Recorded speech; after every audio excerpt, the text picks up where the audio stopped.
सभी प्यारे भाई बहनों को जय मसीह की।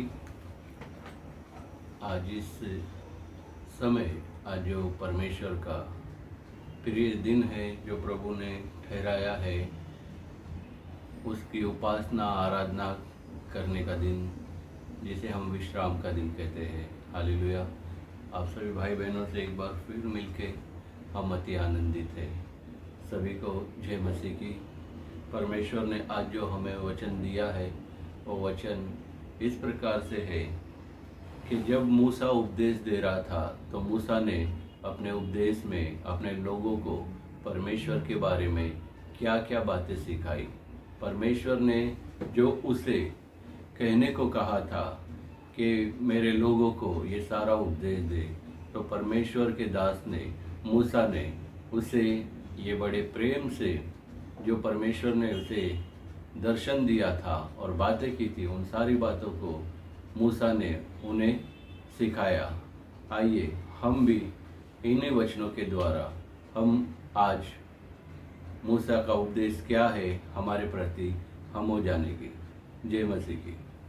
आज का जो विषय है वो है मूसा का उपदेश, और व्यवस्था विवरण से हमने लिया है 4थे अध्याय से। हालेलुया। इसमें लिखा है मूसा का उपदेश।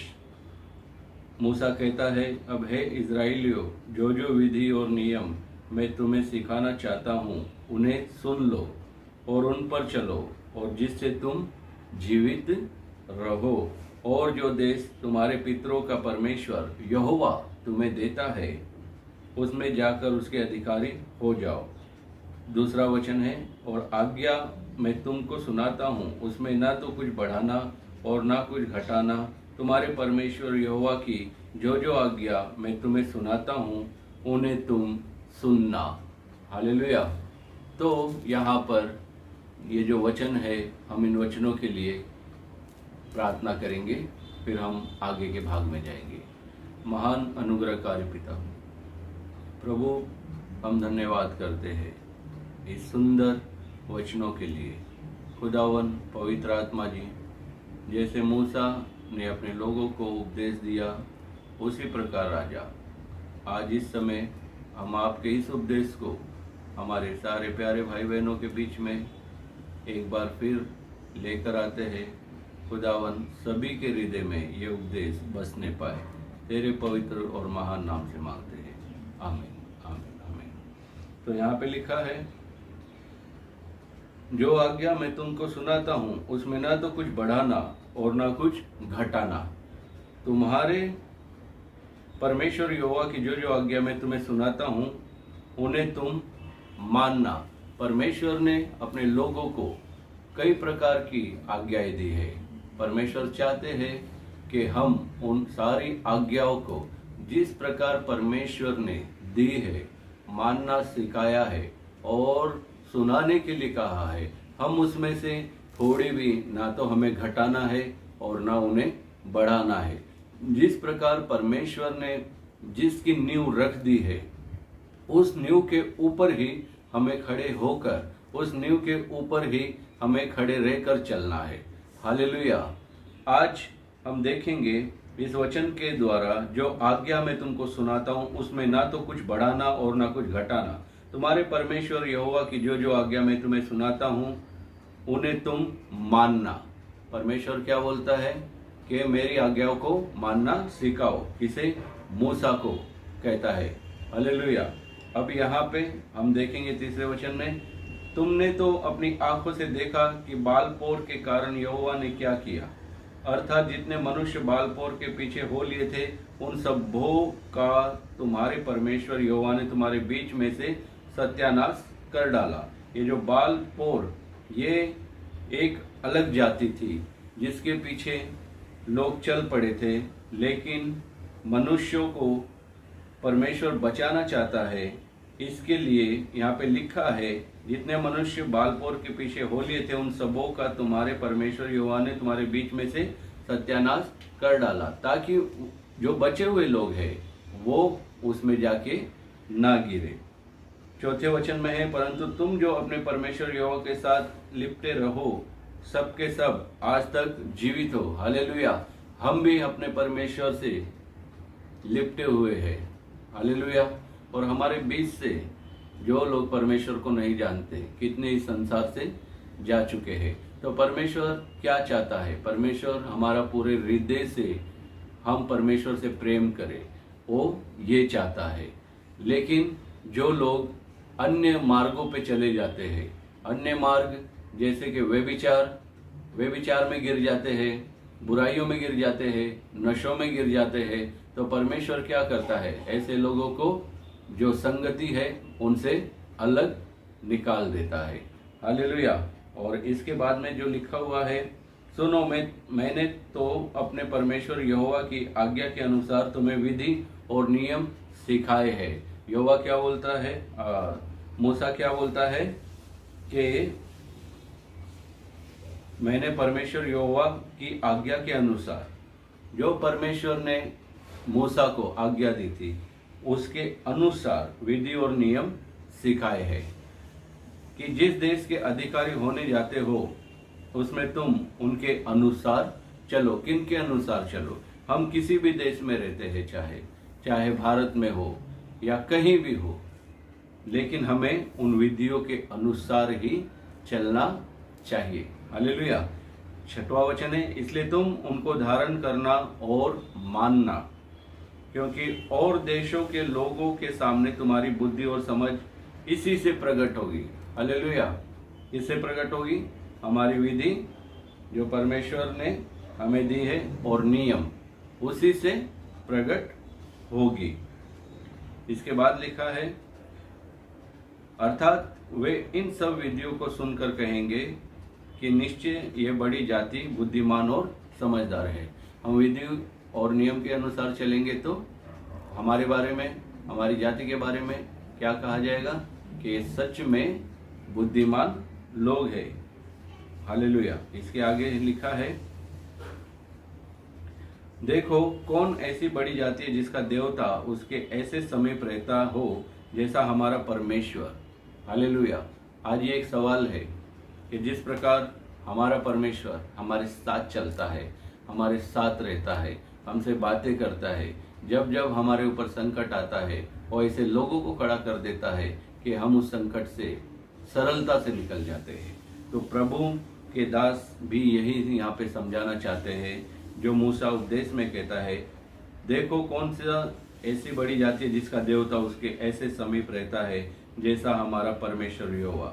जबकि हम उसको पुकारते हैं, हम परमेश्वर को पुकारते हैं। 8वें वचन में है, फिर कौन ऐसी बड़ी जाति है जिसके पास ऐसी धर्म व विधि और नियम हो जैसे कि ये सारी व्यवस्था जिसे मैं आज तुम्हारे सामने रखता हूँ। मेरे प्यारे भाई बहनों, परमेश्वर के दास ने पूरे हृदय को अपने को तोड़कर अपने लोगों के सामने ये उपदेश को रखा था। इसीलिए वो बोलता है, कौन ऐसी बड़ी जाति है जिसके पास ऐसी धर्म में विधि और नियम हो जैसे कि ये सारी व्यवस्था जिसे मैं आज तुम्हारे सामने रखता हूँ। जो भाई बहन प्रभु की व्यवस्था को, विधि को और नियम को यदि भूल गए हैं तो आज हम उनसे बातें कर रहे हैं। और जो लोग नए आए हैं और इस वीडियो को देख रहे हैं, परमेश्वर उनसे बातें कर रहा है अपने वचनों के द्वारा कि परमेश्वर की विधि और नियम को कभी ना तोड़ो, उसमें ना कुछ बढ़ाओ और ना कुछ घटाओ। जैसे सिखाया गया है, जैसे बताया गया है, परमेश्वर जैसे चाहता है वैसे चलना सीखो। आप परमेश्वर से ज़्यादा बुद्धिमान नहीं हो सकते और अपनी बुद्धि चलाओगे तो फिर आप परमेश्वर के मार्गों से भटक जाओगे। हालेलुया। परमेश्वर का वचन तोड़ना, उसकी आज्ञाओं को ना मानना, ये सीधा जाता है दूसरे मार्ग पे, और वो मार्ग है बड़ा भयानक। ये जो जाके आ गए हैं या जो चल रहे हैं, इस वीडियो को समझ के, इस वीडियो को देख के और सारी बातों को समझ लेंगे। हालेलुया। आज परमेश्वर किसी को सावधान करना चाहता है। हालेलुया।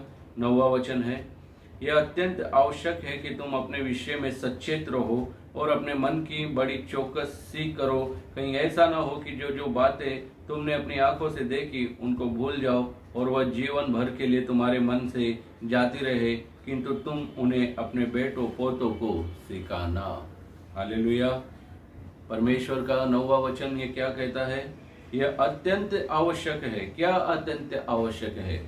कि परमेश्वर के जो नियम, जो विधि है, उसकी हमें अपने हृदय की पट्टियों पर लिखना जरूरी है। आगे क्या है? तुम अपने विषय में सचेत रहो। तुम अपने विषय में सचेत रहो। परमेश्वर ने ये नहीं कहा कि तुम दूसरे के विषय में सचेत रहो।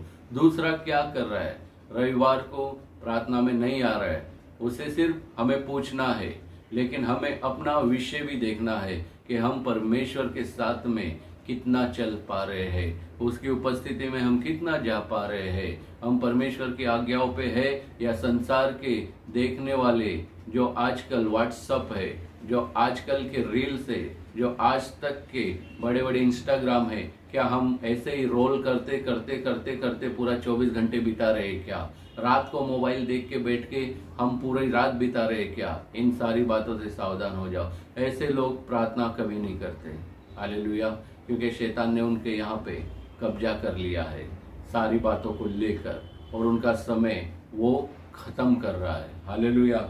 इसीलिए परमेश्वर बोलता है अपने विषय में सचेत रहो और अपने मन की बड़ी चौकसी करो। अपने मन को देखो, वो क्या विचार करता है, परमेश्वर के बारे में करता है या किसी मनुष्य के बारे में करता है या किसी और विषयों के बारे में ज्यादा करता है, या बस उसे जो अच्छा लग रहा है वो परमेश्वर के विरोध में है या नहीं।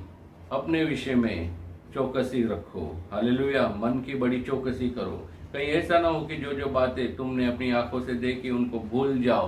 परमेश्वर ने हमारे जीवन में बड़े बड़े कार्य किए हैं, बहुत बड़े बड़े कार्य किए हैं, अनगिनत कार्य किए हैं। जब से हमने परमेश्वर को जाना है, तो परमेश्वर क्या चाहते हैं? यदि हम अपनी चौकसी ना करेंगे और अपने विषय में हम सचेत नहीं रहेंगे, तो प्रभु क्या बोलता है? और वह जीवन भर के लिए तुम्हारे मन से जाती रहे। क्या लिखा है? तुमने अपनी आंखों से देखी उनको भूल जाओ और वह जीवन भर के लिए तुम्हारे मन से जाती रहे, किंतु तुम उन्हें अपने बेटों पोतों को सिखाना। बेटों पोतों को क्यों सिखाना है? क्योंकि उद्धार करता परमेश्वर हमारा यीशु मसीह है। तो हम नहीं चाहेंगे कि हमारे बेटे पोते इन सारी शिक्षाओं से अनजान रहे, उनका जो जन्म है वो खराब हो, है ना। और दूसरी बात, यदि हम अपने विषय में जितना सचेत रहेंगे, हमारा परिवार परमेश्वर से उतना आशीष पाएगा, उतना उनके अंदर परमेश्वर का अनुग्रह और शांति होगी, उतना उनके जीवन में बड़े बड़े कार्य होंगे। लेकिन ये कब होगा? जब हम लोग अपने विषय में सचेत रहेंगे तब, और हम अपने मन के ऊपर पूरा नियंत्रण रखेंगे तब। हालेलुया। इसीलिए कहा गया है यह अत्यंत आवश्यक है कि तुम अपने विषय में सचेत रहो और अपने मन की बड़ी चौकसी करो। कहीं ऐसा ना हो कि जो जो बातें तुमने अपनी आंखों से देखी उनको भूल जाओ और वह जीवन भर के लिए तुम्हारे मन से जाते रहे, किंतु तुम उन्हें अपने बेटों और पोतों को सिखाना। 10वां वचन है, विशेष करके उस दिन की बातें जिसमें तुम होरेब के पास अपने परमेश्वर यहोवा के सामने खड़े थे, जब यहोवा ने मुझसे कहा था उन लोगों को मेरे पास इकट्ठा कर कि मैं उन्हें अपने वचन सुनाऊं, जिससे वे सीखे, ताकि जितने दिन वे पृथ्वी पर जीवित रहे उतने दिन मेरा भय मानते रहे और अपने बाल बच्चों को भी यही सिखाए। हालेलुया। परमेश्वर क्या बोलता है कि परमेश्वर ने मूसा से कहा कि उन सभी को इकट्ठा कर ले होरेब पर्वत के पास, ताकि मैं उनको अपना वचन सुनाऊं। और आगे उसने कहा वो अपने बाल बच्चों को भी यही सिखाए। हालेलुया। तो परमेश्वर हमारी चिंता नहीं, अपने आने वाली पीढ़ियों की भी चिंता करता है। जो हमारे बच्चे हैं, जो हमारे आने वाली पीढ़ी है, तो इतना प्यार करने वाला हमारा परमेश्वर है। तो इस परमेश्वर की सारी विधि नियम से यदि हम लोग अनजान पने में चलते हैं, तो परमेश्वर हमारी रक्षा कैसे कर पाएगा? इसीलिए मेरे प्यारे भाई बहनों, जो लोग परमेश्वर के मार्ग से भटक गए हैं, मैं उनके लिए नम्र विनंती करता हूँ कि वो फिर से परमेश्वर के मार्ग पे लौट के आए, सच्चाई और खराई से। हालेलुया। परमेश्वर क्षमा करने वाला है, आप सभी को क्षमा करेगा। आप उनकी शरण में एक बार फिर से पूरे हृदय के साथ में, उसकी विधियों के साथ में चलना सीखिए। आप सभी को हम नम्र निवेदन करते हैं। आइए इस सुंदर वचन के लिए हम प्रार्थना करते हैं। महान अनुग्रहकारी पिता, हम धन्यवाद करते हैं आज जो बातें राजा आपने हमारे सामने रखी। खुदावन, जितने भी हमारे भाई बहन जो इन विधियों से, इन नियमों से भटक गए राजा, प्रभु उन्हें फिर से आने में सहायता कर। जो वे विचार में, लोभ में और झगड़े में और बड़ी बड़ी समस्याओं में जो उलझ गए राजा, उन सभी के लिए हम एक बार फिर से प्रार्थना करते हैं कि वो सारी बुराइयों के मार्गों को छोड़कर तेरे सच्चाई के मार्ग पे लौट के आने पाए, ताकि उनके बाल बच्चे और आशीष पाने पाए। खुदावन, हमारे सारे भाई बहनों को, हमारी कलीसिया को तेरे पवित्र हाथों में हम सौंप देते राजा। हम सभी के ऊपर तेरी दया का बादल बरसने दे। प्रभु यीशु के नाम से मांगते हैं पिता, सुन और कबूल कर। आमीन, आमीन, आमीन। आप सभी को जय मसीह की। इस रविवार की सुंदर वचन के लिए हम प्रभु को धन्यवाद करते हैं और हमारे सारे भाई बहनों को धन्यवाद करते हैं जिन्होंने इस कार्य में हमारा साथ दिया हुआ है और हम आगे बढ़ते जा रहे हैं। प्रभु आप सभी को आशीष करें, यीशु के नाम से। जय मसीह की।